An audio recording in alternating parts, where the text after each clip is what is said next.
Ahoy, my friends. Welcome aboard the Afro Tales podcast. I'm your storyteller, Aman Mazinga. Join me as we explore the tales that grew from the people of indigenous and African descent in the Americas and the Caribbean. After, come and see me, chef, who will impart upon you a recipe for the story you have just heard. So with no further ado, let us set sail on this new age of exploration. Harriet. A favorite story among plantation slaves was about a runaway who was being chased by his master. Then suddenly, the slave disappeared. It was as if the fugitive had found an underground road.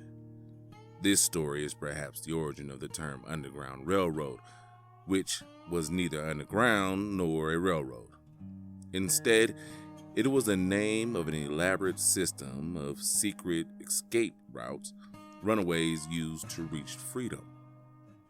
Those who helped escapees were called conductors, and the safe houses where slaves were given help along their way were called stations.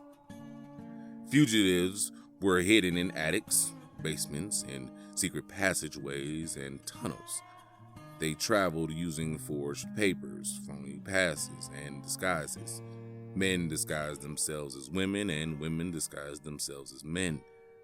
Conductors used all kinds of daring schemes to help runaways reach freedom. Quakers played a prominent role in the runaway system, and so did other groups, such as the Wesleyan Methodists, the Unitarians, Jews, and Roman Catholics. However, historians have overlooked the role African Americans played in this movement. According to John Hope Franklin, a noted African American historian and teacher, prior to 1830, the Underground Railroad was not an organized part of the abolitionist movement. Yet slaves had been running away for 2 centuries, and once free, these fugitives reached back to help others escape to freedom. So, it is more accurate to say that it was black courage and perseverance and the spirited and enthusiastic support of whites that brought many men, women, and children out of slavery. Those who risked their lives and personal safety to become part of this active group of rebels are among America's most honored heroes. In the history of the Underground Railroad, no one is more representative of this kind of rebel than Harriet Tubman, who, for 10 years, was one of the most successful conductors of the Underground Railroad. Biographies have made Harriet seem larger than life, and in some ways she was. But physically, Harriet was a short woman who stood a little over 5 feet. She was born in 1820 or 1821. Harriet Green and Ben Ross were her parents, but they all belonged to Mas Brodus, who owned a plantation in Bucktown, Maryland. They named her Araminta, or Minty for short, and she grew up with 11 brothers and sisters, listening to songs and stories told in the quarters. When she was 6 years old, Minty was hired out by her master to work for a woman called Miss Susan. Minty's job was to keep the baby quiet, but when she couldn't do it, which was often, Miss Susan beat her with a whip. Curious about the taste of sugar, Harriet took a lump from the sugar bowl. Miss Susan caught Minty and accused the girl of stealing. Minty hid behind the pig pen to escape the terrible beating she knew was in store for her. Several days later, when she finally returned, Miss Susan took her back to the Brodus plantation, complaining that she wasn't worth the 6 pennies she paid for Minty. Little Minty had survived her first rebellious act, and it was the beginning of her long career as a rebel against slavery. Normally, unruly slaves were sold, but Minty was so small. She was assigned to the fields where she learned to chop and hoe cotton alongside her brothers. But before long, she was hired out again to James Cook's. Mrs. Cook was a weaver, and Mr. Cook was a trapper. When Minty couldn't make her fingers learn how to weave, Mr. Cook took Minty out into the woods with him to check the traps.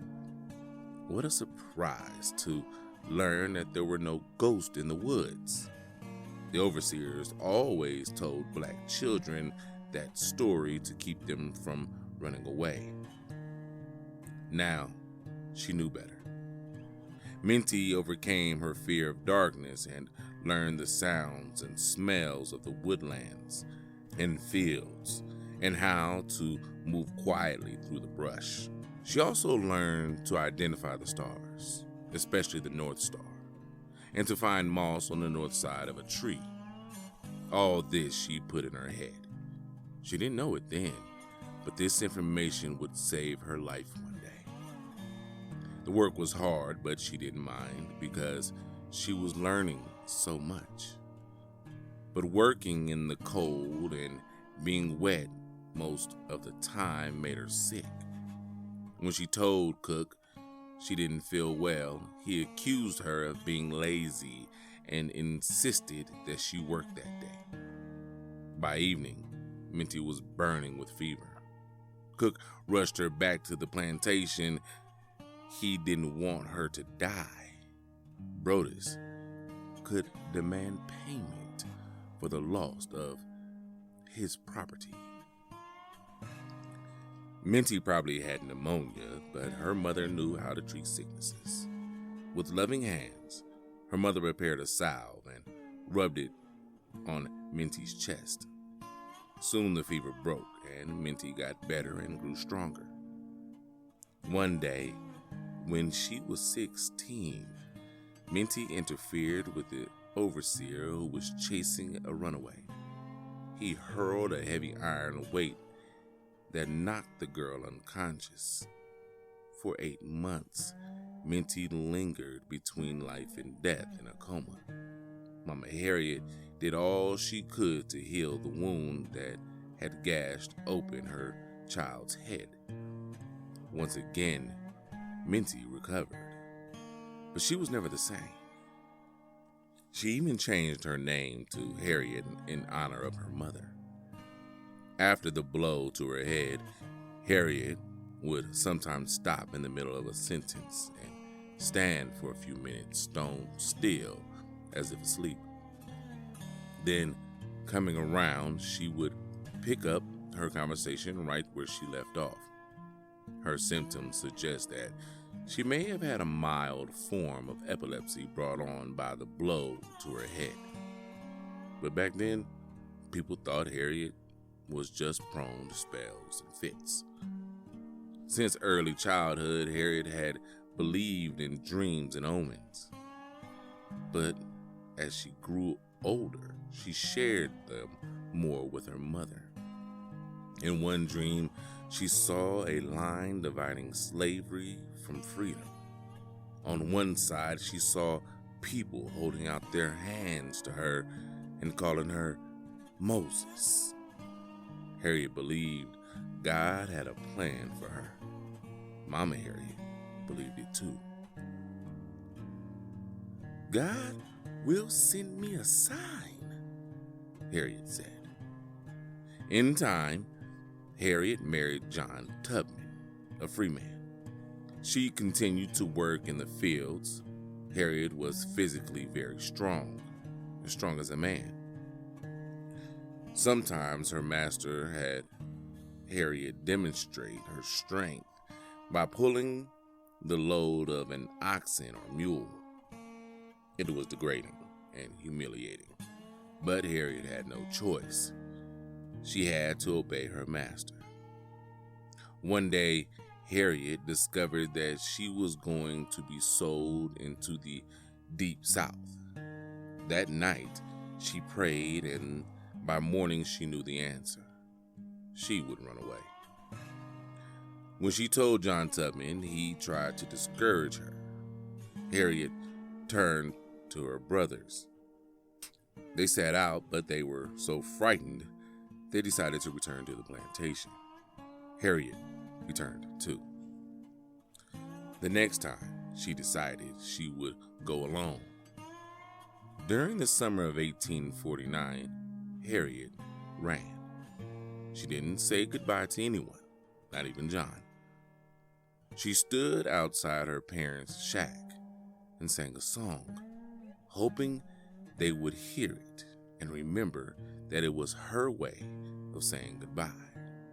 When that old chariot comes, I'm going to leave you. I'm bound for the promised land, friends. I'm going to leave you. Harriet made it to the home of a Quaker woman several miles away who had befriended her when Harriet was a young girl.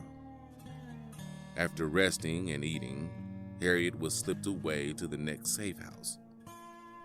With the help of others, Harriet inched along on this invisible highway to freedom.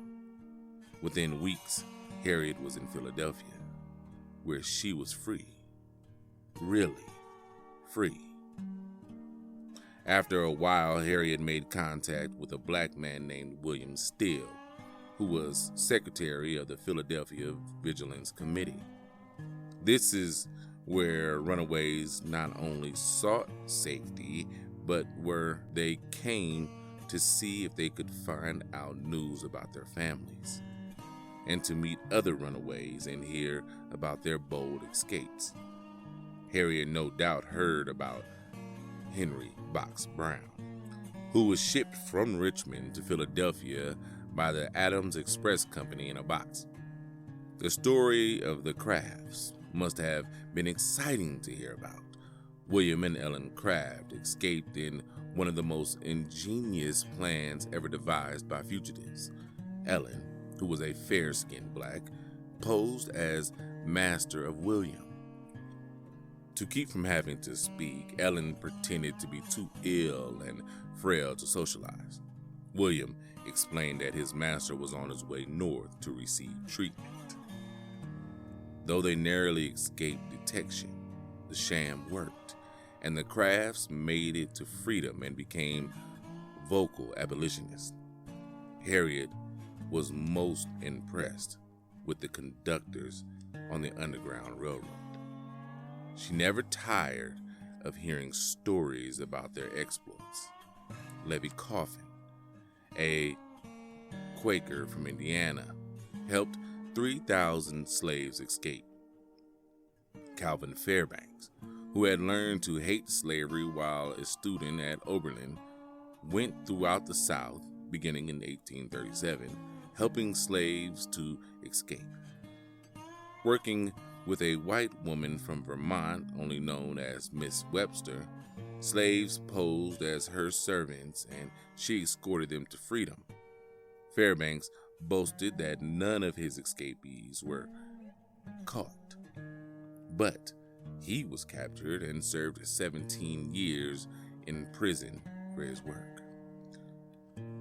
Conductors were found not only in the North. John Fairfield, son of a Virginia slave-holding family, learned to despise the system. He helped several slaves to escape from his own father's plantation before moving to a free state. Fairfield posed as a slaveholder and went throughout Louisiana, Alabama, Mississippi, Tennessee, and Kentucky, arranging for mass escapes. Sometimes he took them all to Levy Coffin, who arranged for them to be helped the rest of the way. Fairfield's greatest triumph was helping 28 slaves to freedom by organizing them into a funeral procession. It is possible Harriet might have met James Lewis of New Lebanon, Ohio, who was responsible for rowing fugitives across the Ohio River, and Elijah Anderson, who from 1850 to 1857 led hundreds of people to freedom before dying in prison for his actions. She admired John Mason and Reverend William Mitchell, who were also conductors who ushered hundreds to freedom. David Ruggles in New York had been the conductor who greeted Frederick Douglass and helped him on his way to New Haven, Connecticut. But it was Josiah Henson who inspired Harriet the most, because after escaping to freedom, he risked everything by returning to the South to personally help others. Harriet worked for 2 years in Philadelphia and saved her money. She visited with Steele and his group regularly, gaining courage from their work. Then word came that the movement was in serious trouble. A tougher fugitive slave law had been passed. Runaways could be hunted into free territory and taken back to slavery. The only safe place for them was Canada or Mexico. That meant the Underground Railroad had to be extended further north into Canada. Stations opened in Battle Creek, Michigan, Buffalo, New York, Beloit, Wisconsin, and other points north. Another route was set up moving through Texas and across the border into Mexico. Some slaves ran away as far as what is now Washington State and lived among Native Americans. The Fugitive Slave Act turned more people into abolitionists than it stopped. Northerners resented bounty hunters coming into their communities, insisting that they be helped in their slave catching. Most people wanted no part of it. Harriet's freedom was in jeopardy too. She could go to Canada or Mexico, but she wanted to become more involved. She wasn't a speaker like Frederick Douglass, James W.C. Pennington, Sojourner Truth, or Henry Highland Garnet. She wasn't a writer like David Walker, William G. Allen, William Lloyd Garrison. And she wasn't an organizer such as Sarah Parker Remond or David Ruggles. What could she do? She decided to follow Josiah Henson's example and become a conductor on the Underground Railroad. "I can't but die once," she replied when people tried to tell her about the dangers of her mission. Harriet's first trip to Maryland's Eastern Shore was in 1850. "When that old chariot comes, I'm going to leave you. I'm bound for the promised land, friends. I'm going to leave you." She went back to get her sister first, and then her brother, and 2 other slaves. The first person she wanted to see was John Tubman, her husband. He now loved someone else and had moved her into his house. Broken-hearted, Harriet started to make a fuss. Then she realized her personal anger and hurt should not ruin it for everybody. She tucked away her hurt and sorrow and focused on what she had to do. Harriet never asked others to do what she herself could or would not do. 19 times she went back to the South. "When that old chariot comes, I'm going to leave you. I'm bound for the promised land, friends. I'm going to leave you. She brought out men, women, and children, young and old. Anybody with a burning desire to be free. She took them out of bondage and on up to Canada. Those who went with Harriet had to understand that she was not going to risk the life of the whole group because one person wanted to turn around. "I shoot the person who gives out," she told them before they started. Many years later, an interviewer asked Harriet if she really would have done that. "Yes," she replied with no hesitation. "If he or she was weak enough to give out, he'd be weak enough to betray us all, and all who had helped us. And do you think I'd let so many die just for one coward man?" "Did you ever have to shoot anyone?" She smiled, then began to answer. "A man gave out the second night we was out. His feet were sore and swollen. He couldn't go any further. He'd rather go back and die. Nothing could convince him to continue." That's when Harriet said, "Shoot him." When he heard her give the order, the reluctant runaway jumped right up and went on as well as anybody. Made it right on to freedom. No, Harriet never lost a person. Times were often miserable and tiring. Sometimes people had babies and she had to keep them quiet by giving them laudanum, a sedative. Once, when she was on a trip to the South, Harriet ran into one of her old masters. She was so bold she spoke to him, but he didn't recognize her in disguise. Except for one sister, she let out all her family, including her old parents and hundreds of strangers. Her efforts did not stop once they reached Canada either. She collected clothing, organized runaways into societies, and she was always occupied with plans for their benefit. African Americans called her the Moses of her people.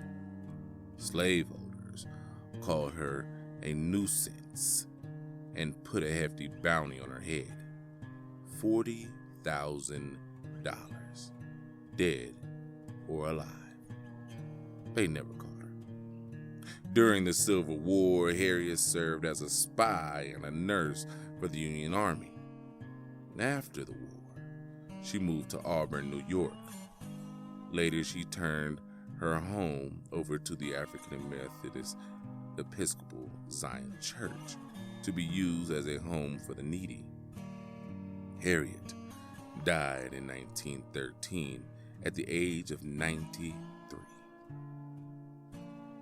When that old chariot comes, I'm going to leave you. I'm bound for the promised land, friends. I'm going to leave you.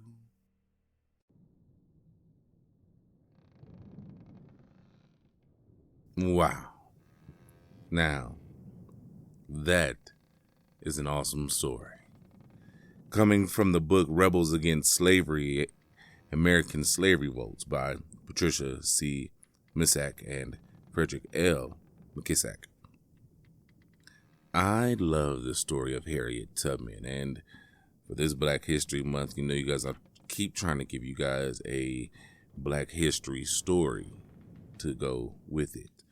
It's normally either going to be around Juneteenth or it's going to be Black History Month, but I'm going to try to give you a figure of Black history if I can.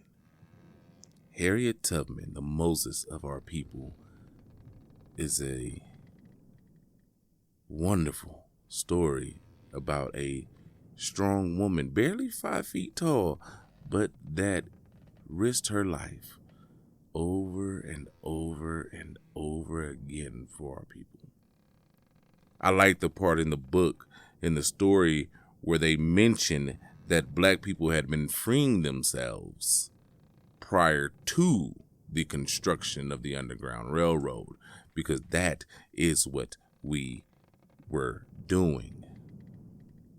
Black people have always freed themselves with the assistance of other ethnicities. Because no matter what, no matter how you look at it, unless they came into the plantation, grabbed us, and took us to freedom, we as black people had to free ourselves, run away ourselves, escape into the woods, take that risk, life or death. We were going to make it to freedom. Fugitive Slave Acts, the laws of being going into hunt down people who shouldn't be there to take them back to where they felt they belonged is amazing. Harriet Tubman would have been one of those people that doctors and lawyers would have deemed that Cartwright coined drapetomania, which is defined as a mental illness that caused enslaved black people to run away.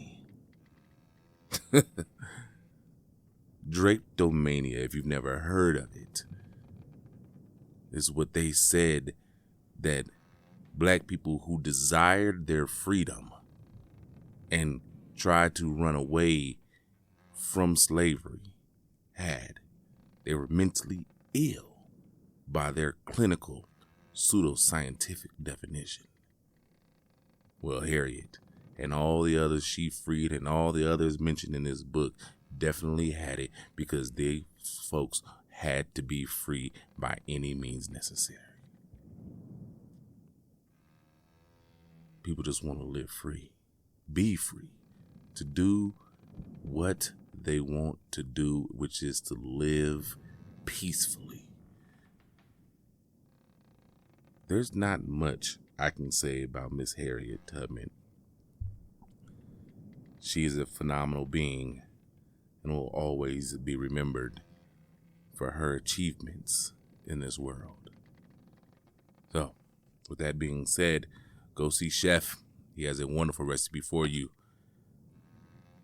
And something he learned about just recently.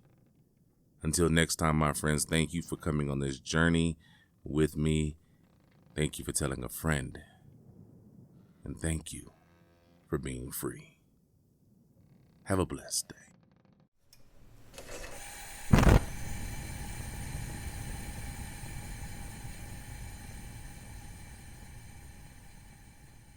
Welcome, my friends, to the galley. I am your chef, and today we have a wonderful recipe inspired by the story you've just heard. Today, we will be creating burnt sugar cake with caramel flavor, of course. Now, what do you need for this heritage recipe? Half a cup of sugar, burnt for syrup. 1.5 cups sugar, half a cup of boiling water, 3/4 cups of butter softened, 2 eggs separated, 1 cup of cold water, 3 cups of all-purpose flour, 1.5 teaspoons of baking soda, level teaspoons, 1 teaspoon of a vanilla extract, optional, inferred for flavor. Now, how do we put this together? Fairly easy. Step 1, make the burnt sugar syrup. In a heavy bottom saucepan, heat half a cup of sugar over medium heat until golden brown and caramelized. Now, carefully add 3/4 cup of boiling hot water and stir until smooth. Simmer until a thick syrup forms. Set aside to cool slightly. Step 2, cream, butter, and sugar. In a mixing bowl, cream 3/4 cup of butter and 1.5 cups of sugar until light and fluffy. 3, combine the wet ingredients. Add the egg yolks, one at a time, beating well after each addition. Mix the burnt sugar syrup and vanilla if using. Step 4, mix dry ingredients. In a separate bowl, sift together the flour and baking soda. 5, combine batter. Add the dry ingredients to the wet mixture, alternating with 1 cup of water. Mix until smooth. Now, 6, fold in the egg whites. Beat the egg whites until stiff peaks form. Gently fold them into the batter. 7, bake the cake. Preheat the oven to 350 degrees Fahrenheit or 175 Celsius. Pour batter into greased and floured pans. Remember to grease and flour. Bake for 35 to 45 minutes or until a toothpick comes out clean. 8, cool and serve. Allow to cool before removing from pan. Serve plain or with a light glaze or frosting. And that's it, my friends. Now, go. Make this recipe yours.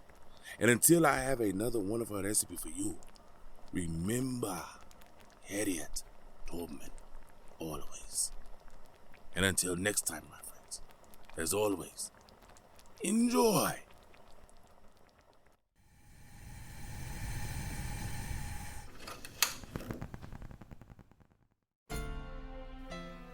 Thank you, my friends, for coming on this voyage.